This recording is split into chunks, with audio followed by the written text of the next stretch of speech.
If it's smooth muscle, we call it leiomyoma. And again, malignant, you go leiomyosarcoma.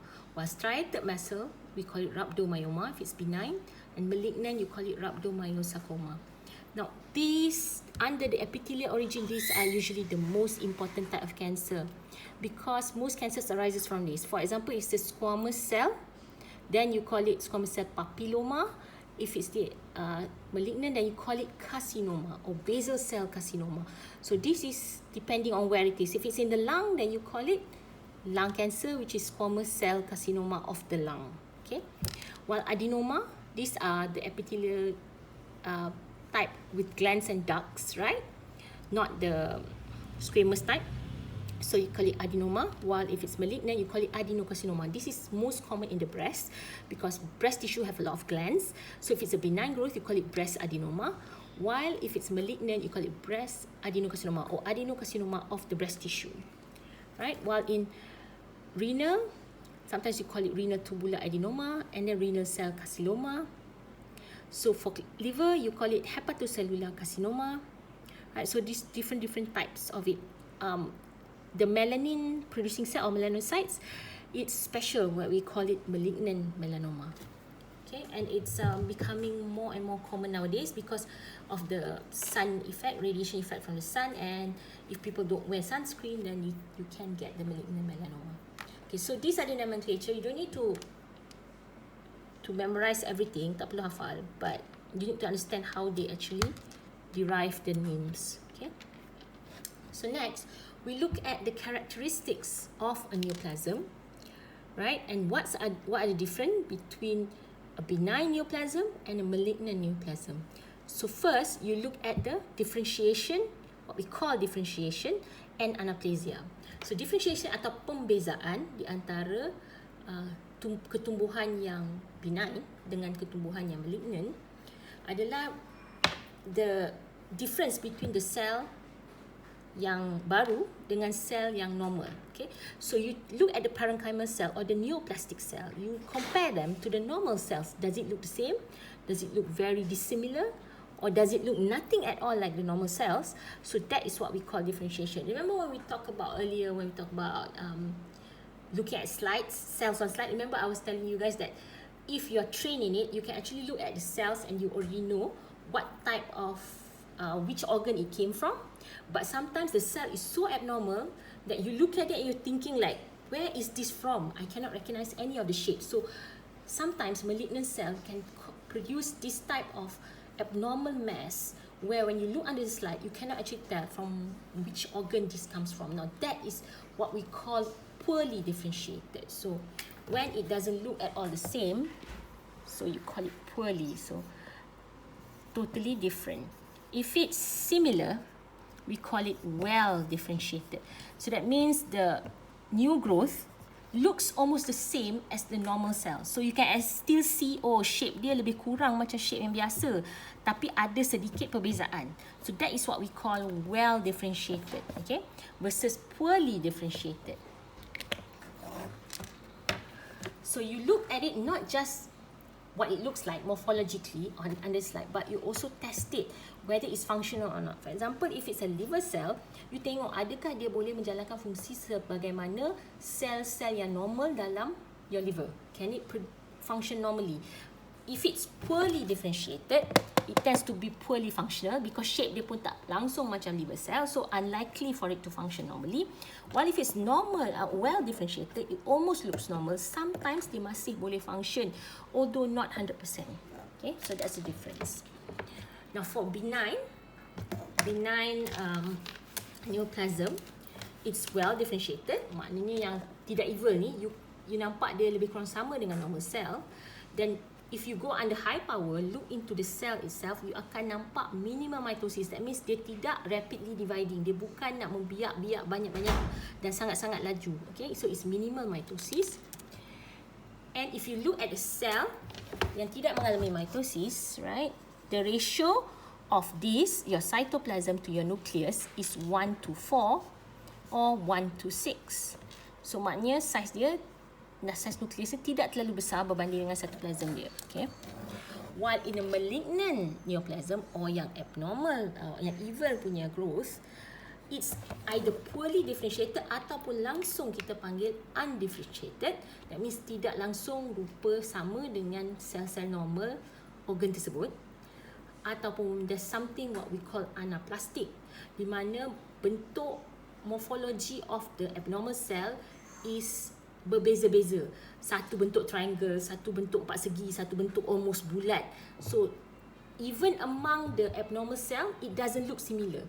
Not just the abnormal cell tak nampak sama dengan the normal cell, even among themselves, they do not look similar or the same. This is what we call anaplastic. So usually, this is like another step above daripada undifferentiated, where it is anaplastic. Now, what is pleomorphic? Now, pleomorphic is where you have the ratio between the cytoplasm and the nucleus juga berbeza-beza, where you have some is 1:4, some is 1:2, some 1:3, so berbeza dia punya ratio tu. But generally, undifferentiated cell or poorly differentiated cell, it looks like this. The nucleus is really big, almost cover all the cytoplasm, so it's almost 1:1.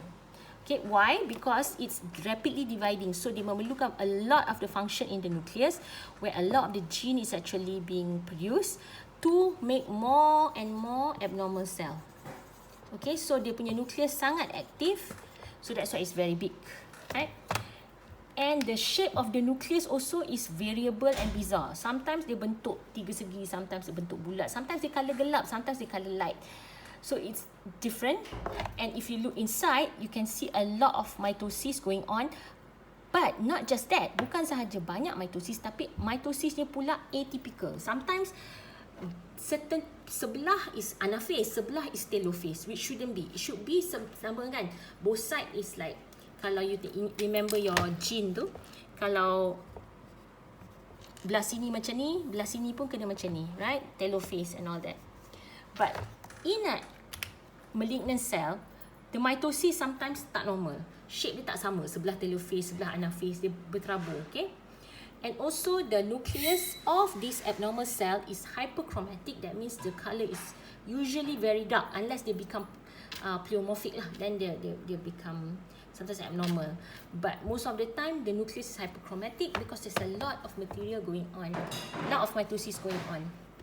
So if you look at the slides, these are what the hyperchromatic nucleus looks like. It's very, very dark nucleus. You can see cytoplasm dia sikit saja. The nucleus is actually taking over. And kalau kita go into higher power, you can actually see yang ni actually tengah undergoing mitosis, and this one is actually undergoing mitosis.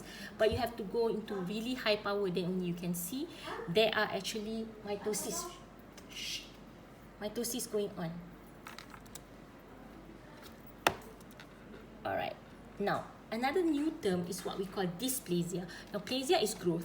This is usually abnormal. Okay, so there's an abnormal type of growth.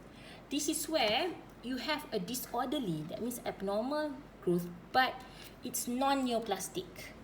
It tends to happen at the epithelia. The cell still lose architecture and uniformity. That means it's not the same as each other, and architecture is also lost. And if it's the whole thickness of the epithelium, this is what we call CIS or carcinoma in situ.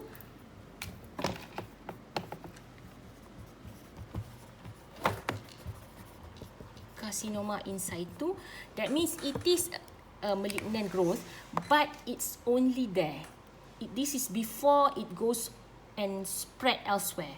So this is what we call CIS if the dysplasia affects the whole thickness. If it's just affecting the upper part of the epithelium, we do not call it CIS, it's just dysplasia, but you need to monitor it because it does look like it has a tendency to move on to become a carcinoma in situ. Okay, so this is a pre-invasive stage. Now, carcinoma in situ, this is what we actually go for in screening for example, pap smear. Now, nowadays, I don't think you need to go anymore for this because everyone already has the HPV vaccine. But for those who don't have HPV vaccine and are sexually active, they are encouraged to have pap smear, what we call pap smear. Right? This is where they take a cell at the junction between the cervix and the vagina to see if there's any difference or abnormality there. So it's an epithelial cell, right? The vagina is squamous carcinoma. So you have squamous cell carcinoma here. Squamous cell epithelium carcinoma. And at the cervix, you get this epithelioid, right? Columnar type. So this is a junction where it actually switched from squamous to columnar. But in someone with this plastic cervix and vagina, sometimes this will actually encroach, right? It will masuk area yang tak sepatutnya. The columnar goes into the squamous area, the squamous go into the columnar area. Now this is this plastic. If it's just the epithelial level, we don't call it carcinoma yet, it's just dysplasia. But the person who has this abnormality will need to be monitored even closer. Usually pap smear, you advise women to do it depending on your age. If you're 40 and above, you're supposed to do it twice, 2 years once. But if you have this kind of abnormality, the patient has this kind of abnormality, they will then have to be monitored more closely, maybe yearly or 6 monthly. Then you take again a sample and see if there's any change.